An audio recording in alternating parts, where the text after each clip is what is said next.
Até com livro eu pratico autoconhecimento. Sejam muito bem-vindas à nossa comunidade Praticando Autoconhecimento. Eu sou a Glécia, praticante de autoconhecimento já faz algum tempo. Mas antes de falar sobre esse livro, eu quero pedir para você se inscrever se você não é inscrita, para você curtir e para você deixar seu comentário também. Por quê? Quando você faz isso, o YouTube entende que é um conteúdo relevante e ele vai recomendar esse vídeo aí para mais pessoas. E a intenção desse canal é levar conhecimento das pessoas que, quando se pratica autoconhecimento, a gente pode se curar e se libertar. Combinado? Então vamos aí ao livro. Como assim você também pratica autoconhecimento com livros? Sim, não somente com os livros de autoajuda. Esse livro, ele se chama O Jardim Secreto. Não vou me atrever a falar o nome do autor. Eu vou deixar o nome do livro, o nome do autor, tudo certinho no comentário aqui, tá? Bom, esse livro, ele é de uma leitura muito fácil. É uma narrativa pura, de uma essência infantil. Os capítulos não são longos e é aquele livro que prende a atenção e que eu lia o primeiro capítulo, aí eu queria ler o segundo e eu tinha que me controlar. Eu consegui ler ele em 4 livros, porque eu demoro um pouco para ler mesmo, mas para quem tem o hábito da leitura aí já há anos e lê rápido, consegue ler em um dia. Eu não vou dar spoiler, tá? Porque pode ser que tenha pessoas que não leu ainda e eu não quero estragar esse prazer. Eu vou comentar por cima aqui e é só. Considerada uma das principais obras da literatura inglesa, O Jardim Secreto não é um livro comum. Mary, a protagonista, está longe de ser uma garotinha doce dos romances infantis. Criada sem amor, é mimada e muito mal-humorada. O primo não se saiu nada diferente. Juntos embarcaram numa jornada de autoconhecimento após Mary destrancar uma importante porta. É uma história mágica escrita em 1911 sobre a cura de 2 crianças feridas que descobrem o poder da natureza e de pensamentos positivos. Quando eu li, está escrito aqui atrás, eu falei, eu preciso desse livro. E eu comprei ele aqui na minha cidade mesmo, numa feira de literatura. Paguei baratinho, não chegou nem a R$ 25, foi muito baratinho mesmo. E eu falei, gente, eu preciso levar esse livro.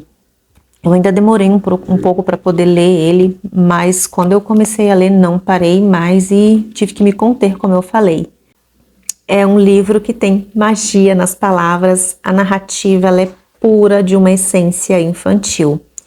Eu só vou fazer um breve resumo, tá? Eu não vou conseguir dar muitos detalhes, até porque eu não me lembraria.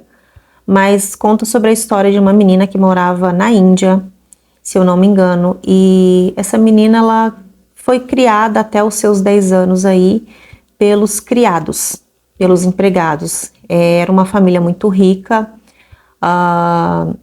A mãe, ela vivia nas festas junto com o pai, então ela era uma criança que tinha todas as coisas materiais, mas ela não tinha ali o amor. Então tudo que uma criança sonhava, ela tinha, mas ela era uma menina muito rabugenta, uma menina muito ranzinza, birrenta, então qualquer coisa ela era o terror das empregadas, então elas davam qualquer coisa para a menina poder ficar quieta, parar de chorar, parar de fazer escândalo ali.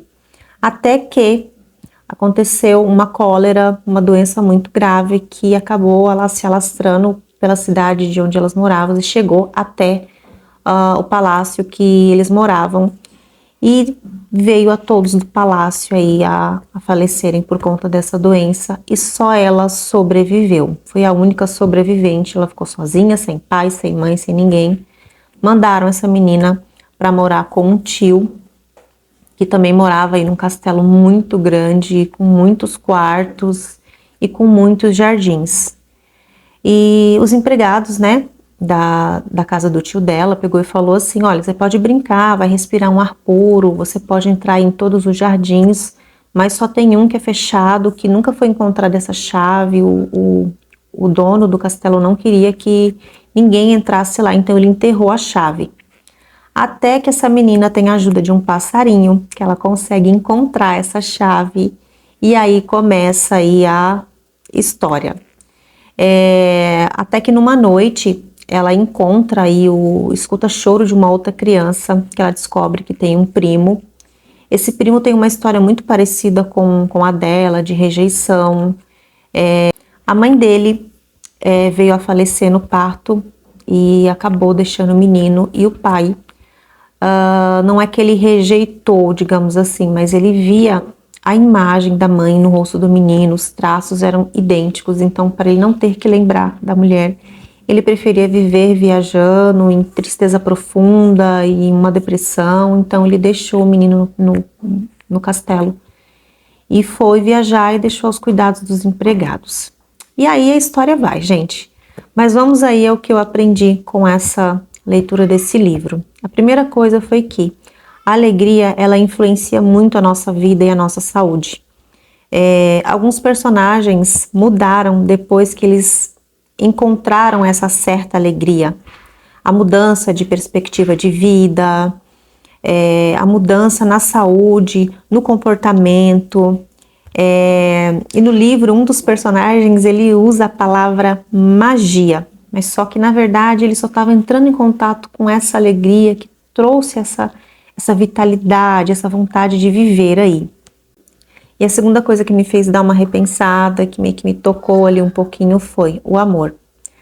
A vida de uma pessoa que não tem amor, em que ela não é movida ali pelo amor, ela é muito impactada negativamente, né?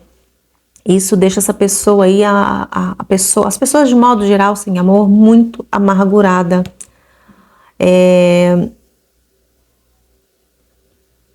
E alguns personagens ali do livro, eles pareciam ali ser zumbis por conta dessa falta de amor.